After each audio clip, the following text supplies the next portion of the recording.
የዚህ ቪዲዮ ዋና ዓላማ የእስላብ ሜሽ ብረት እንዴት ሲሲው እንደሚቀየር ነው። ስለዚህ ባለ 10 ሆኖ የሜሽ ብረቱ በየ15 ሴንቲሜትሩ ሰሩት ነበር የሚለው። እስላብ ሲታሰር ያው ታውቃላችሁ ድርና ማክ ተደርጎ ይታሰራል። ከስር ከላይ ተደራቢ ብረቶች ይኖሩታል። ስለዚህ አሁን ሊቀየር የተፈለገው የታችኛው ብረት ነው። የታችኛው ብረት ስትቀይሩ የባለ 10 በ15 ሴንቲሜትር ቢሆን በባለ 12 ብትቀይሩት በስንት ይሆናል ነው።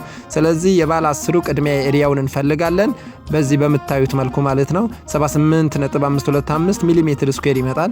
እንደገና ደግሞ ሊቀየር የታሰበው ወደ 12 ነው። የሱም ኤሪያው ይፈልጋል። በዚህ በምታዩት ፎርሙላ 113.076 ሚሊ ሜትር ስኩዌር ይመጣል። ስለዚህ መጀመሪያ የፈለግነው የባለ 10ሩ 78.525 ሲሆን 15 ሴንቲሜትር ሲሲ ውሰሩ የተባለው።